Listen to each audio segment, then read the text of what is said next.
Bueno, entonces en 3, 2, 1.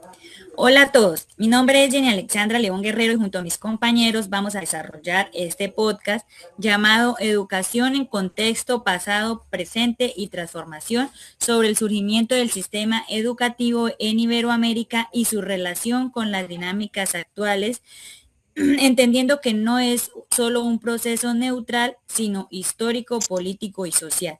Además, se busca reflexionar sobre cómo estos orígenes siguen influyendo en la educación actual en Colombia. Desde una mirada crítica, es importante reconocer que la educación ha estado vinculada a proyectos de poder. Como plantea Ossenbach, los sistemas educativos en Iberoamérica se consolidan en el marco de la construcción de los estados modernos. En el caso colombiano, Pérez e Hidarraga señalan que la educación estuvo inicialmente controlada por la iglesia y las élites, lo que generó mucha exclusión y desigualdad. Esto nos lleva a preguntarnos, ¿realmente la educación ha sido pensada para todos o para unos pocos? Y más allá de eso, ¿qué tanto de esas lógicas históricas siguen presentes hoy en nuestras aulas, en los contenidos que se enseñan y en las oportunidades que tienen los estudiantes? Por eso en este podcast no solo vamos a mirar el pasado, sino también a cuestionar el presente y pensar cómo podríamos construir una educación más justa e inclusiva. Gracias, compañera, por esa introducción. Mi nombre es Luzviana Rentería Jaimes y retomo lo que mencionaba sobre los orígenes y la desigualdad. Voy a profundizar en los protagonistas y intereses del sistema educativo. Históricamente, los principales actores fueron el Estado, la Iglesia y las élites, cada uno con intereses específicos que marcaron profundamente la forma en que se organizó la educación. Por un lado, el Estado buscaba formar ciudadanos que respondieran al proyecto de la nación, promoviendo valores como el orden y la disciplina y la obediencia. Por otro lado, la Iglesia tenía un papel fundamental, ya que buscaba mantener el control moral e ideológico de la sociedad a través de la educación. Mientras tanto, las élites utilizaban estos sistemas como un mecanismo de producción social, asegurándose que la jerarquía se mantuviera y que el acceso al conocimiento fuera igual para todos. De acuerdo con Ocean Bank, la educación fue un instrumento clave en la construcción de la identidad nacional. Sin embargo, en este proceso no fue incluido Pérez y Vargas, evidenciándose que el acceso a la educación estaba limitado, dejando por fuera a amplio sector de la población. Esto nos permite entender que la educación, más allá de ser un derecho, también ha funcionado históricamente como una herramienta de poder y justamente por eso vale la pena preguntar si es la misma lógica siguen presentándose hoy en el sistema educativo. Con reflexión le doy paso a mi compañera para que continúe con una mirada más crítica sobre estas dinámicas.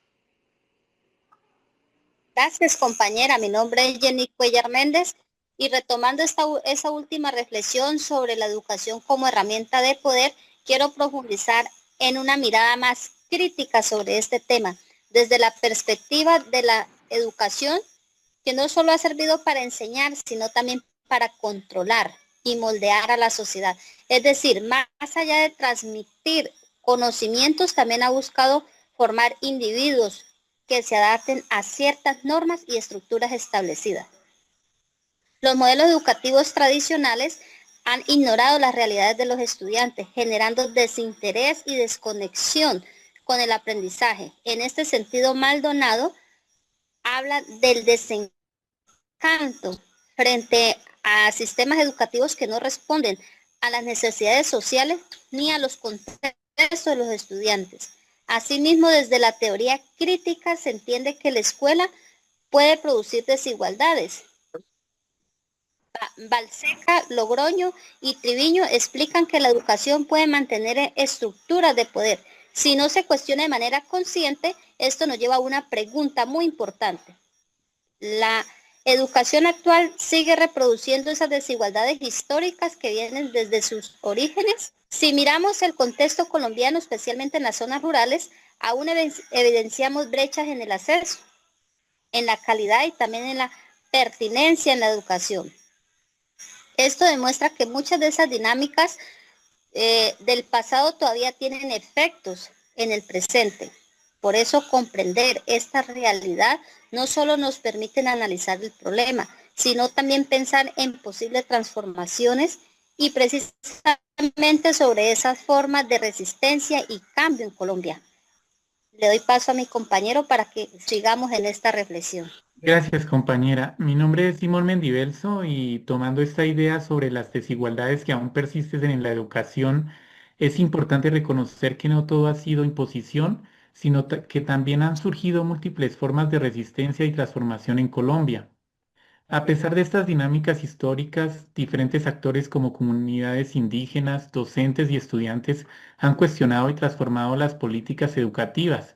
Por ejemplo, las comunidades indígenas han defendido su educación propia basada en su cultura, su lengua y su cosmovisión, buscando preservar su identidad y sus saberes. De igual manera, muchos docentes, especialmente en los contextos rurales, han adaptado los contenidos a las realidades de sus estudiantes, generando prácticas pedagógicas más significativas y contextualizadas. Esto demuestra que incluso dentro de un sistema con limitaciones existen esfuerzos por hacer la educación más pertinente. En este sentido, Giroux plantea que la educación debe ser un espacio de transformación social, donde los estudiantes no solo reciban información, sino que desarrollen pensamiento crítico. Por su parte, Araya resalta la importancia de la teórica crítica como herramienta para analizar y transformar la realidad educativa. Estas resistencias nos muestran algo muy importante y es que la educación no es solo un mecanismo de imposición, sino también un espacio de construcción colectiva donde diferentes actores pueden generar cambios desde sus propios contextos. Y justamente a partir de experiencias surge una idea clave y es que no solo se trata de resistir, sino también de proponer nuevas formas de educación más inclusivas. Gracias, compañero. Mi nombre es Viviana Yesenia Solano y retomando lo que se mencionaba sobre las resistencias y transformaciones, me parece clave dar un paso más allá, pensar cómo todo este recorrido histórico nos ayuda a construir políticas educativas más democráticas. Cuando hablamos de políticas educativas democráticas, no nos referimos solo a que exista acceso a la educación, sino a que las decisiones sobre qué se enseña, cómo se enseña y para quién se enseña incluyan la participación de diferentes actores, comunidades, docentes y estudiantes. En este sentido, el conocimiento histórico nos muestra que durante mucho tiempo las decisiones educativas han sido tomadas desde el poder, sin tener en cuenta las realidades de los territorios. Por eso muchas políticas han resultado excluyentes o poco pertinentes. A partir de esto, diseñar políticas más democráticas implica cambiar esta lógica. Significa, por ejemplo, reconocer la diversidad cultural del país, incluir la voz de las comunidades en la construcción del currículo y permitir que los docentes tengan mayor autonomía para adaptar la enseñanza a sus contextos. López plantea que la pedagogía crítica permite construir procesos educativos más participativos y significativos. Asimismo, Vinimelis afirma que el conocimiento puede ser una herramienta de emancipación, lo que implica que la educación debe formar sujetos capaces de participar activamente en la sociedad. En otras palabras, una política educativa democrática no se impone, sino que se construye colectivamente, teniendo en cuenta las experiencias históricas y las necesidades actuales. Y justamente ahí está la clave, aprender del pasado para no repetir modelos excluyentes, sino avanzar hacia una educación donde todos tengan voz y participación. Con esta reflexión le doy paso a mi compañera para cerrar nuestro podcast. Gracias, mis profes. Retomando todo lo que hemos venido analizando a lo largo de este podcast, es importante hacer una reflexión final. Como vimos desde el inicio, el sistema educativo de Iberoamérica no surgió de manera neutral, sino que estuvo marcado por intereses políticos, sociales y económicos, donde actores como el Estado, las iglesias y las élites tuvieron un papel fundamental en su organización. También se pudo evidenciar que a pesar de estas dinámicas han existido resistencias por parte de comunidades, estudiantes y docentes, quienes han buscado transformar la educación desde sus propios contextos, haciéndola más pertinente y significativa. Esto nos lleva a una idea clave, y es que muchas de las desigualdades que vemos hoy en la educación no son nuevas, sino que tienen raíces históricas. Por eso, comprender el pasado no es solo conocer lo que ocurrió, sino tener herramientas para cuestionar y transformar el presente. En este sentido, como plantea Volvinic, es necesario pensar en la educación desde el desarrollo integral, entendiendo que no solo se trata de enseñar contenidos, sino de contribuir al bienestar social y a la equidad. Por ello, avanzar hacia políticas educativas más democráticas, inclusivas y sostenibles implica reconocer la diversidad, escuchar a las comunidades y permitir que todos los actores participen en la construcción del sistema educativo. En conclusión, la historia de la educación no solo nos permite entender de dónde venimos, sino también reflexionar sobre hacia dónde queremos ir y qué tipo de educación queremos construir. Muchas gracias por su atención. Bueno, compañeros, entonces que pasen buena noche. Muchas gracias. Bueno, compañeras y compañeros, Vale, muchas profe, feliz gracias. noche, que Bueno, descansen. Hasta igual. Hasta luego. luego. Bueno, chao.